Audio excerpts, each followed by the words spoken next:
मन ही मनुष्यों के दुख और सुख का कारण है। अशुद्ध मन दुख का कारण है, शुद्ध मन दुखों से मुक्ति का, सुखों का कारण है। मन को शुद्ध करने का प्रमुख उपाय है धर्म का आचरण करना। अहिंसा परमो धर्मः, अहिंसा को परम धर्म कहा गया है।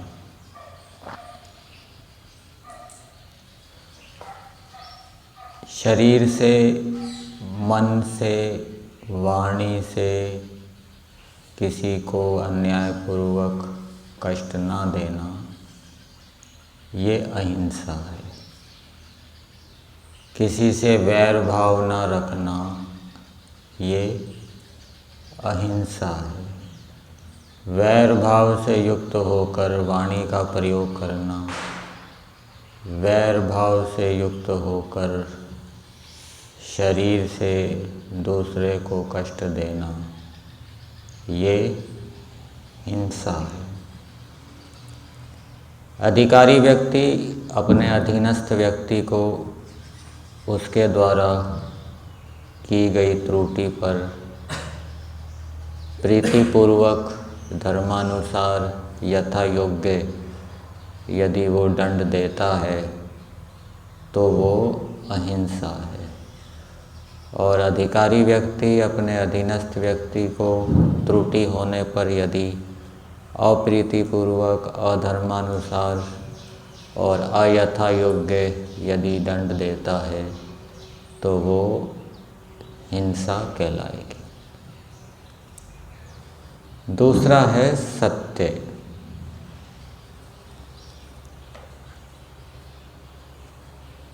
सत्य का पालन करने से भी मन शुद्ध होता है।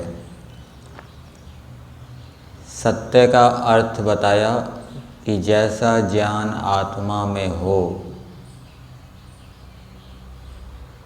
वैसा ही बोलना, उल्टा नहीं बोलना।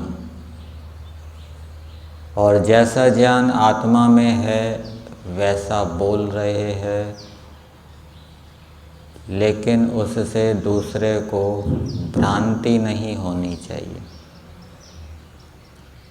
बहुत से व्यक्ति ऐसे मानने वाले मिलेंगे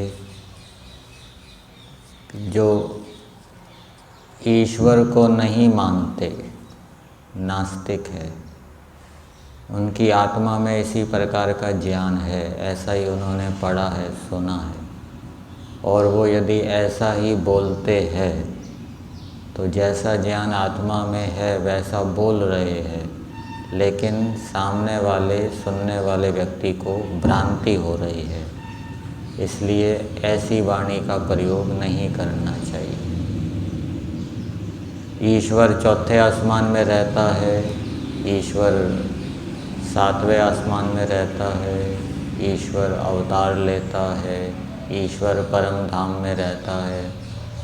बहुत से व्यक्तियों के इस विषय में ऐसा ही ज्ञान है, ईश्वर के विषय में ऐसा ही मानते हैं और वैसा ही बोलते हैं।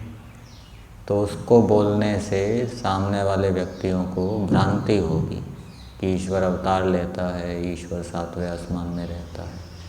इसलिए ऐसी वाणी का प्रयोग नहीं करना चाहिए, अपितु मौन रहना चाहिए। झूठ नहीं बोलना चाहिए, मौन रहना चाहिए। उल्टा नहीं बोलना चाहिए, मौन रहना चाहिए। ऐसी वाणी का प्रयोग नहीं करना चाहिए जिससे कि सामने वाले व्यक्ति को भ्रांति हो। उसकी अपेक्षा मौन रहना चाहिए। सत्य के बाद है अस्तेय। अस्तेय के पालन करने से भी मन क्या है, शुद्ध होता है। अस्ते का अर्थ किया बिना पूछे किसी की चीज़ नहीं लेना। सूक्ष्मता में यदि जाएं तो दूसरे की वस्तु को लेने की इच्छा भी नहीं करना। यदि हमने पहले दूसरे व्यक्ति को कह रखा है कि आपकी अनुपस्थिति में क्या हम आपकी इस वस्तु का प्रयोग कर सकते हैं, और सामने वाले व्यक्ति ने अनुमति दे दी है, तो ऐसी स्थिति में फिर दोबारा पूछने की आवश्यकता नहीं है। यदि वो बाहर गया हुआ है तो बिना पूछे भी उसकी वस्तु को हम ले सकते हैं। शर्त ये है कि पहले उससे हमें स्वीकृति ले लेनी चाहिए, अनुमति ले लेनी चाहिए। और यदि हमने पहले अनुमति या स्वीकृति नहीं ली और सामने वाले व्यक्ति की उसकी अनुपस्थिति में हम उसकी वस्तु को ले रहे हैं, तो ये स्ते कहलाएगा, अस्ते नहीं कहलाएगा, चोरी कहलाएगी। और इसको करने से मन अशुद्ध होगा, जो कि दुखों का कारण बनेगा। अस्ते के बाद है ब्रह्मचर्य। किसी भी विषय के प्रति आकर्षण ना होना, इंद्रियों पर संयम रखना, ये ब्रह्मचर्य है। इससे भी मन शुद्ध होता है। फिर है संतोष। संतोष का पालन करने से भी मन शुद्ध होता है। किसी भी कार्य को कर रहे हैं तो उसे पूरी लगन से, पूरे सामर्थ्य से करना चाहिए। फिर भी यदि सफलता न मिले तो दुखी नहीं होना चाहिए।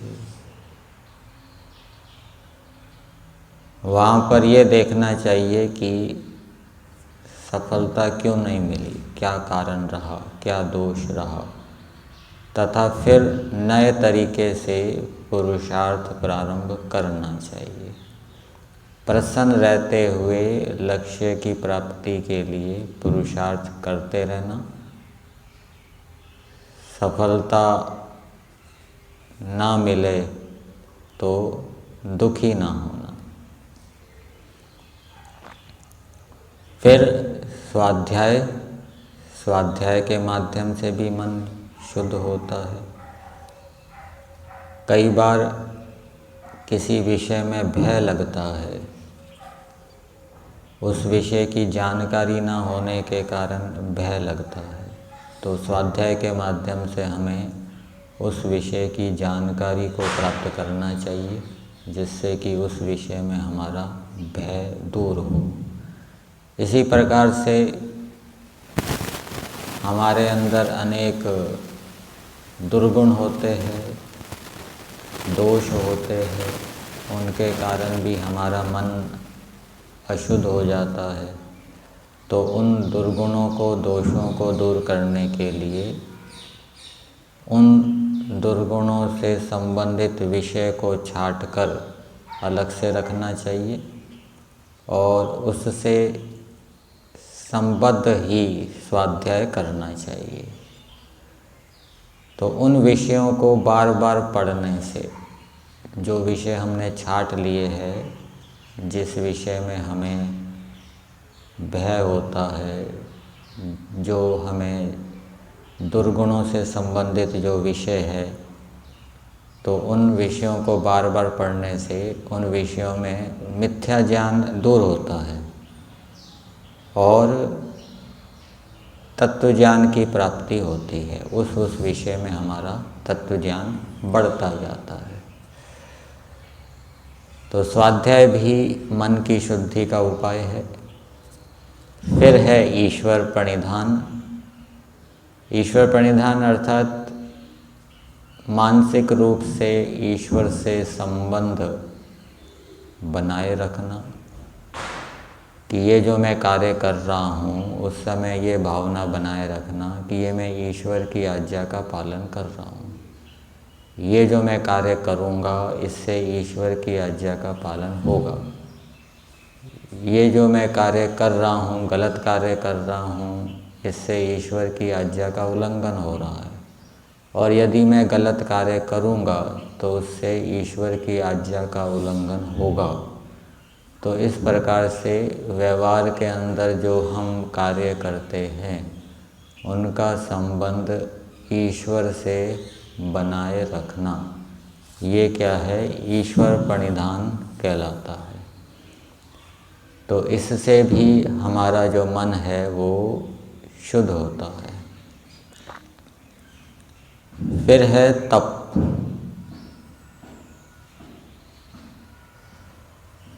तपोद्वंद्व सहनम।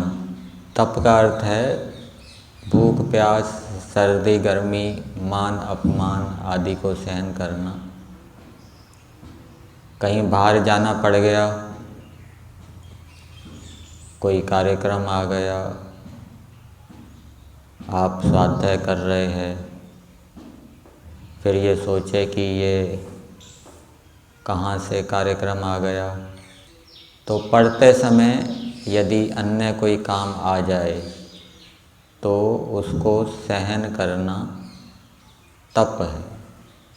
उसको तप करने का एक अवसर मिलना चाहिए, उसको एक अवसर के रूप में समझना चाहिए। तच्च चित्त प्रसादनम अबाधमानम। वो उस समय उस कार्य को जानकर दुखी नहीं होना चाहिए, प्रसन्नता से उस कार्य को करना चाहिए। उस कार्य को भार समझना या बोझ समझना ये तप नहीं। भार समझेंगे, बोझ समझेंगे तो दुखी हो जाएंगे, मन अशुद्ध हो जाएगा। प्रसन्नता से उस बाधा का सामना करना।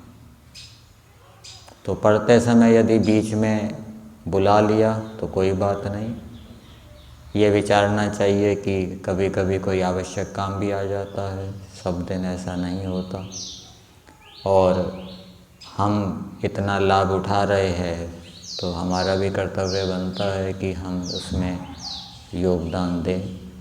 तो इस प्रकार से जो हमारे व्यक्तिगत कार्यों में जो बाधाएं आती है उनको हटाने के लिए अहिंसा पूर्वक प्रयास करना चाहिए, हिंसा पूर्वक प्रयास नहीं करना चाहिए।